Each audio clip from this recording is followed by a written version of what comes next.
बच्चों, in the previous lecture हमने पढ़ा था बायो-सैवर्ट्स law.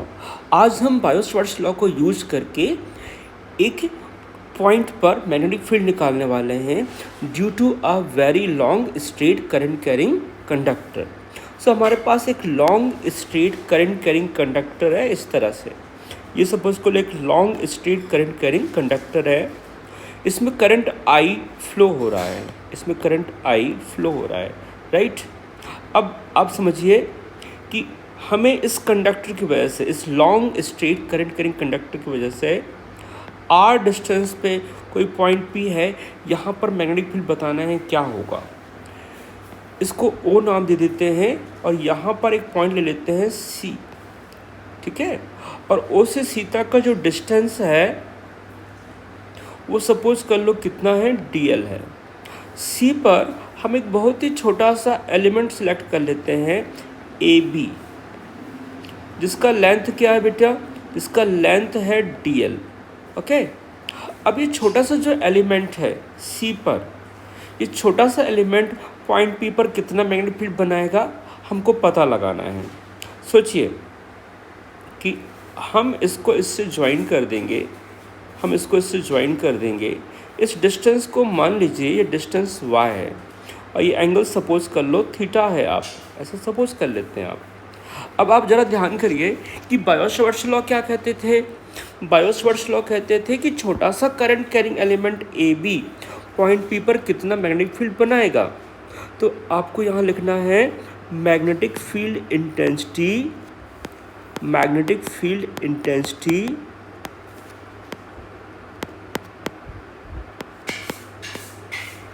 at point P due to very small element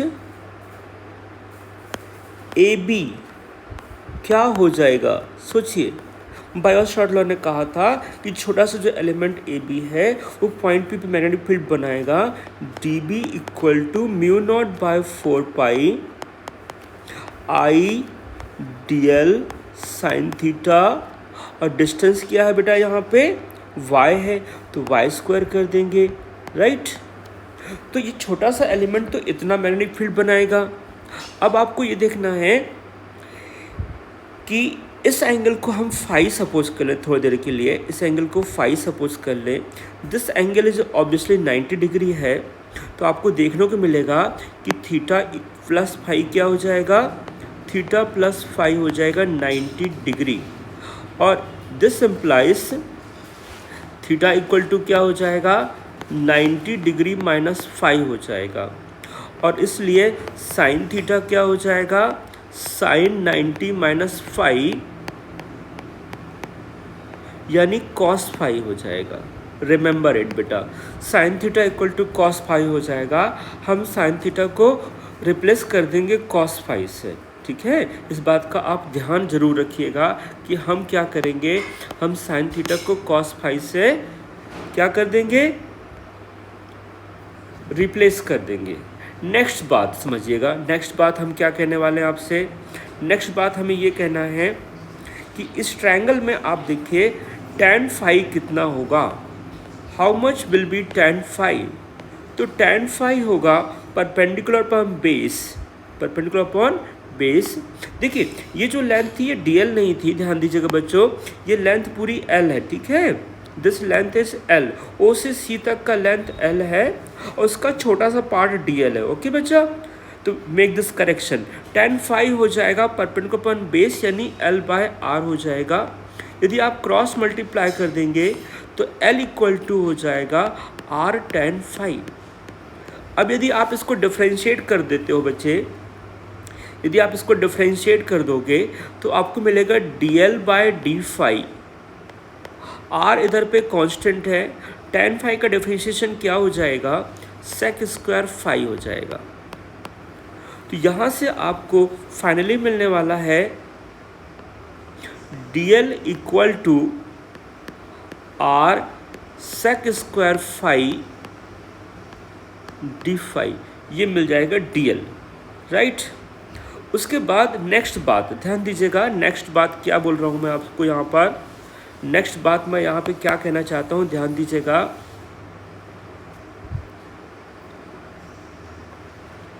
यहाँ पर नेक्स्ट बात मैं जो कहने वाला हूँ वो क्या है समझिएगा।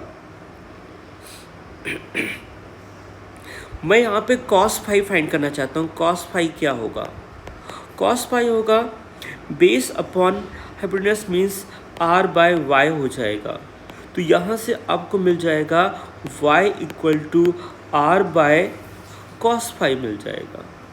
ठीक है, तो आपको देखो y का पता चला कि y कितना है, आपको पता चला कि dl क्या है, ये भी आपको पता चल गया, राइट है। आपको क्या पता चला भी? आपको पता चला कि dl क्या है, राइट। ये dl पता चल गया आपको क्या है, और आपको एक चीज़ और पता चल गई कि y क्या है ना। तो sin theta equal to cos phi, dl equal to और y इक्वल टू आप इक्वेशन 1 में प्लेस कर देंगे।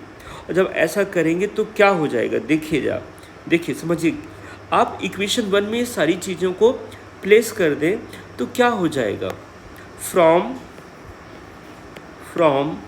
इक्वेशन 1 हमें क्या मिलेगा, हमें मिलेगा dB equal to mu naught by 4 as it is रहेगा, I एज इट इज़ रहेगा, और dl की जगह आप लिख देंगे r sec square phi D phi रख देंगे आप, ठीक है। और साइन थीटा की जगह क्या लिख देंगे आप, cos फाई लिख देंगे आप, ठीक है। और उसके बाद क्या होगा, उसके बाद y की जगह आप लिख देंगे r बाय कॉस फाई लिख देंगे आप, और स्क्वायर है तो यहाँ पे स्क्वायर कर देंगे, राइट। अब आप इसको आगे बढ़ाएंगे, इसको आगे सॉल्व करना है हमको। देखिए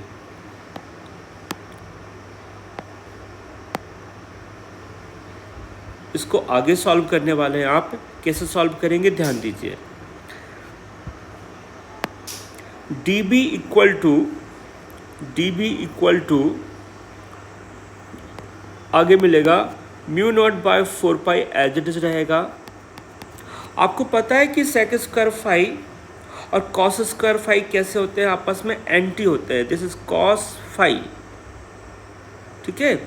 ये क्या बन जाएगा, देखो बेटे, I R sec square phi, ये हो गया।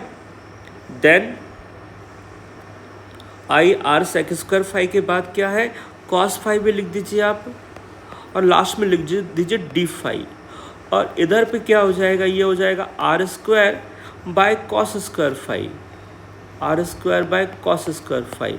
कॉस स्क्वायर फाई ऊपर चला जाएगा और sec square phi cos square phi cancel हो जाएगा, sec square phi cos square phi cancel हो जाएगा, ठीक है। तो ये फाइनली क्या बनेगा, it will become mu naught by 4 I by R square cancel होके आई बाय आर हो जाएगा, कॉस फाई बचेगा, डी फाई बचेगा, और sec square phi cos square phi cancel हो जाएगा।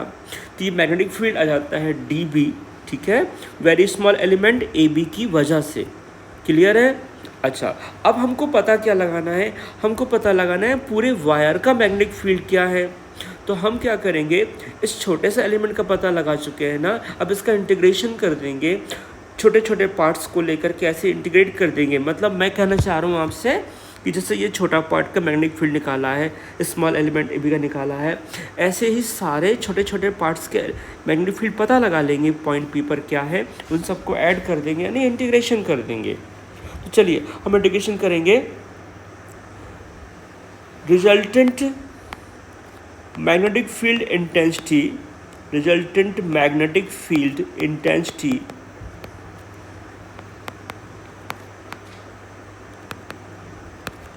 एट पॉइंट P क्या हो जाएगा, एट पॉइंट P हो जाएगा B equal to integration of D phi. इस छोटे से मैग्नेटिक फील्ड का हम इंटीग्रेशन कर देंगे। लिमिट्स क्या लेंगे देखिएगा, लिमिट्स क्या लेने वाला देखिए। आप वायर के दोनों एंड्स को पॉइंट P से मिला दीजिए, आप वायर के दोनों एंड्स को पॉइंट P से मिला दीजिए, तो देखिए क्या होगा। जब आप मिला देंगे ऐसे, तो ये एंगल बनेगा φ1, और ये पूरा एंगल बनेगा फाई 2। तो देखिए पूरा वायर जो है पॉइंट पी पे एंगल्स बना रहा है फाई 1 एंड फाई 2, और वो स्मॉल एलिमेंट कितना एंगल बना रहा था फाई। तो आपको यहाँ लिमिट सिलेक्ट करनी है फाई 1 से माइनस फाई 2 तक लिमिट सिलेक्ट करनी है। ठीक है, ये लिमिट सिलेक्ट कर लेंगे और इसको आगे सॉल्व कर देंगे। माइनस फाई 2 यहाँ फाई 1, डी फाई का वैल्यू रखेंगे mu naught by 4 pi I by R cos phi D phi, ऐसा रखेंगे। अब आप देखो जो कांस्टेंट चीज़ें हैं वो बाहर हो जाएंगी। Mu naught by 4 pi constant है, बाहर लिख दीजिए आप। आई बाय आर कांस्टेंट है, बाहर लिखिए आप इसको। अब बचा सिर्फ क्या, कॉस फाई बचा। कॉस फाई का इंटीग्रेशन क्या होगा, कॉस फाई का इंटीग्रेशन होगा sine phi, right. Limits apply करेंगे phi 1 minus phi 2, right. Limits apply करेंगे, लिमिट्स को सॉल्व करेंगे। Mu naught by 4 pi I by R as it is रहेगा।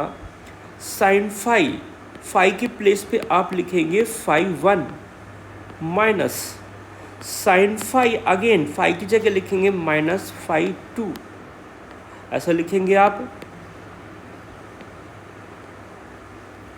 ठीक है, ऐसा लिखेंगे आप।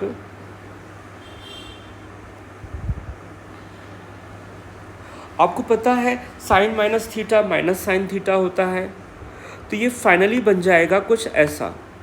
Mu naught by 4 pi I by R sine phi 1 plus sine phi 2, ऐसा बन जाएगा मैग्नेटिक फील्ड, राइट। ये मैग्नेटिक फील्ड है, ये मैग्नेटिक फील्ड है। किसका मैग्नेटिक फील्ड है, ये मैग्नेटिक फील्ड किसका है बता सकते हैं? पूरे इस long straight current carrying conductor का मैग्नेटिक फील्ड है ये पूरे long straight current carrying conductor का मैग्नेटिक फील्ड है ये।